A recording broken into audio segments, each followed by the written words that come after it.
2021, in Chicago's Inglewood neighborhood, Cheretha Morrison, a 38-year-old mother who was 4 months pregnant, was supposed to drop her young daughter off at school and meet her adult son later that day. She would never make that appointment. 3 days later, her silver Porsche Cayenne was found abandoned more than 20 miles away, with $3,500 in cash left untouched on the passenger seat. A witness reported seeing a tall man park the car in a tow-away zone and walk away, just minutes away from a restaurant owned by the wife of Cheretha's married boyfriend.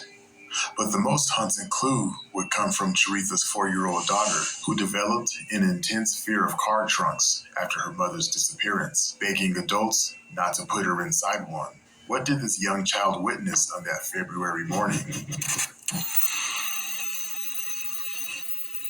Hello, strangers.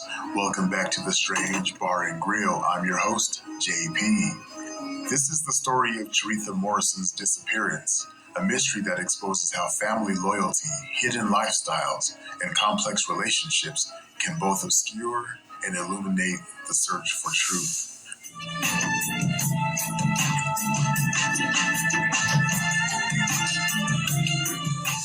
During the Roma pandemic, 38-year-old Cheretha Morrison had found her rhythm. Despite the world's isolation, she had created a warm, loving home environment with her young daughter, Gloria. She was almost 4 months pregnant with another child. She loved her family, and it showed by the way she treated them. She was very close to her nieces. They would become a constant presence in her children's lives, sharing meals, watching movies, and creating the kind of memories that would later haunt those left behind. Her niece Rashonda, through marriage, was quoted as saying, "So I used to go over my Auntie Cheretha's house on 59th and Troop. It went from every other day, every couple days, to every day. So every day up until she was missing. During that little time, we formed a way better bond. We, like I said, stay in the house, cook all the time. She'll go out about 6 o'clock, go to the grocery store, get us some breakfast to make when we wake up. Just homebodies. Like the whole COVID, we were a homebody. She didn't do much. Everywhere she went, I went, and we didn't do nothing. Like, it was just always family house, home. It wasn't really much. So that's why I just feel like all of this that's happening, it had to be somebody close, because I know I was one of the closest people to her just days before she went missing. But beneath this cozy domestic scene, Cheretha's life held complications that may have contributed to her disappearance. She was involved with a married man named Glenn, who had a violent past, including a 20-year sentence for second-degree murder in 2004. He was the father of her young daughter and possibly her unborn child. Their relationship had grown increasingly volatile. On the surface, Cheretha worked in the home healthcare industry, caring for clients throughout Chicago.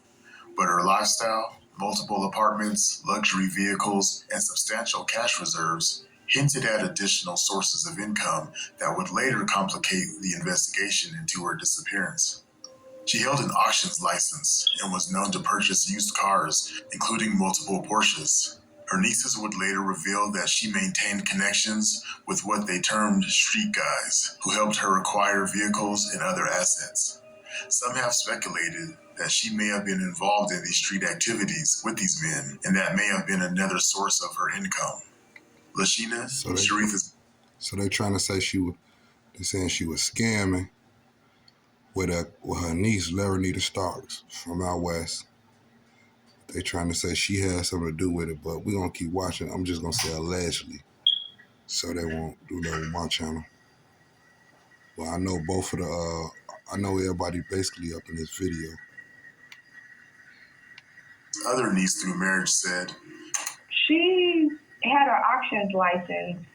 From what I know, she was able to go on auctions and purchase used cars. Ain't no auction license got her missing, though. That's what she did for many of her cars. She had multiple. Basically, she was like a street girl. But me and Zacoria, we're young, so it's still stuff that she does hide from us. But we have our own. We put it together.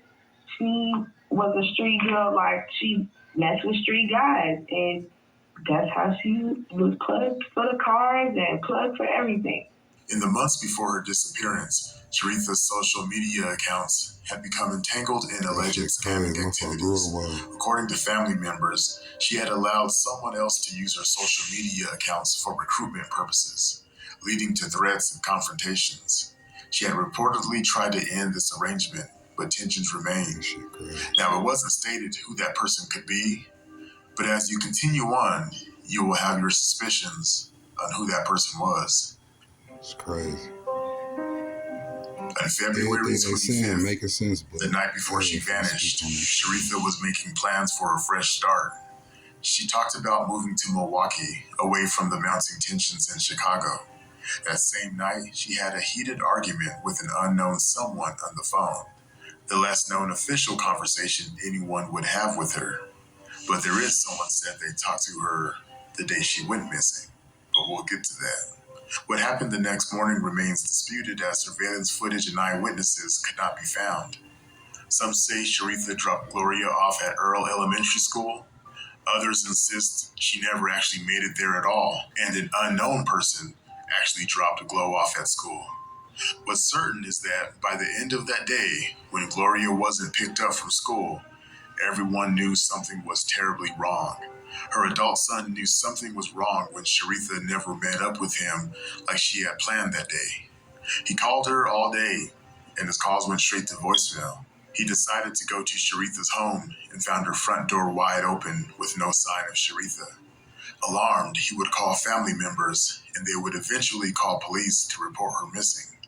3 days later, Cheretha's silver Porsche Cayenne was found in Chicago's Rogers Park neighborhood, over 20 miles from her home.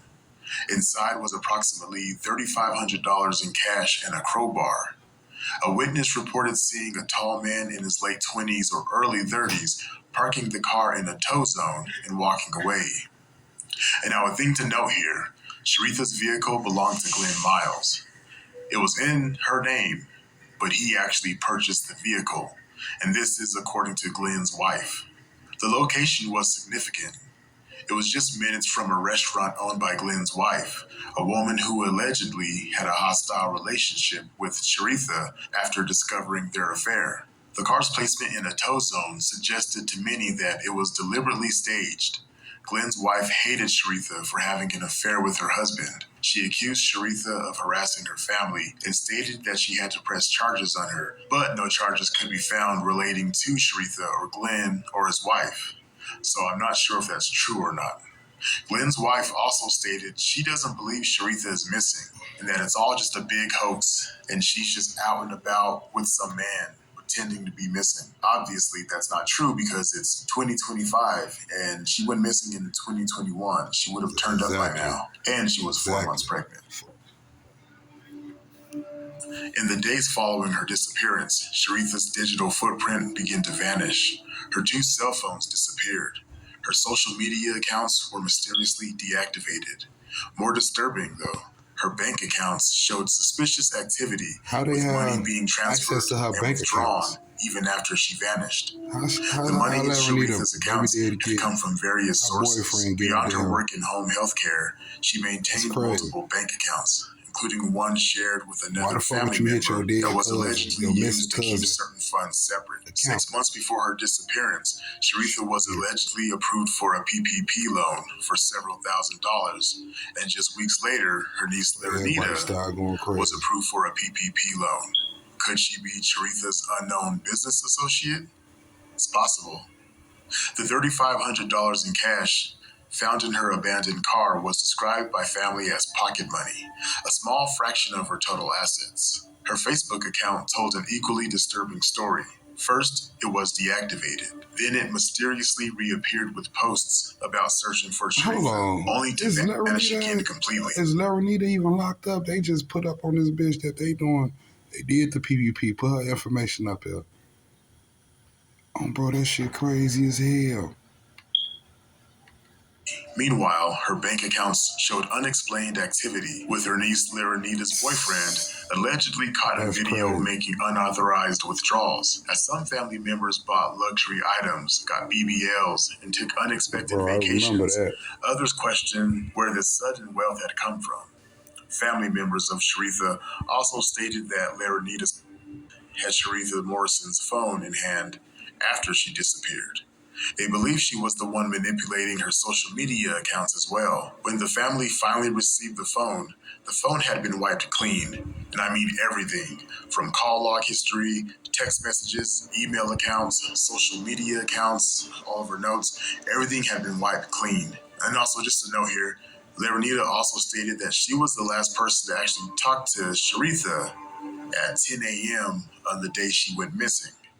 Now, I'm not sure the topic of that conversation, but it does sound a little suspicious, doesn't it? Lashina, Cheretha's niece, said her niece's boyfriend was caught on video accessing her bank account. Domino's New York style pizza. Order a large with 3 toppings for $10.99. Taking money out her bank account while she's disappeared is what I was told, like, in the beginning. It was transferring money through phone. When I thought that was illegal to touch missing person's money.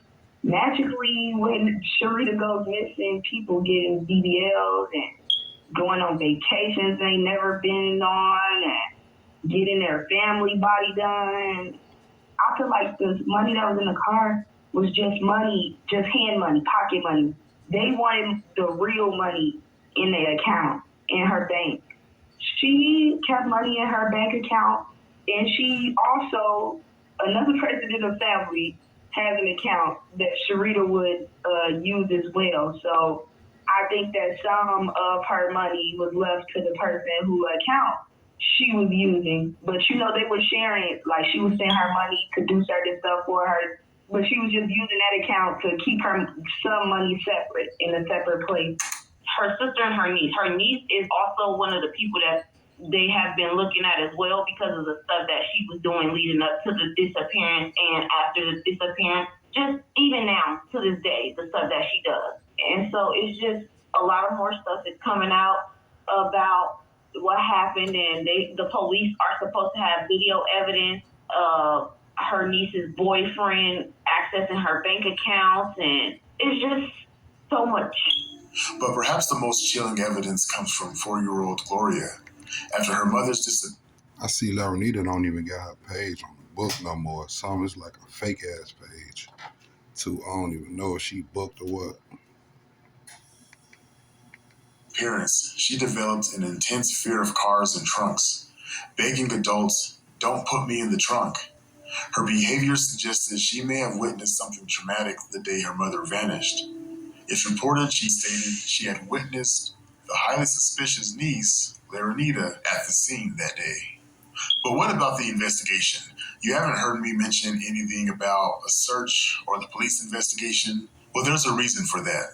The investigation has been hampered by a deep divide between Cheretha's biological family and her family by marriage. I'm gonna be honest with you because I don't know if nobody else told you, but that it's kind of like it's a real divide between the family because the whole Milwaukee side of the family, that's my real family, which is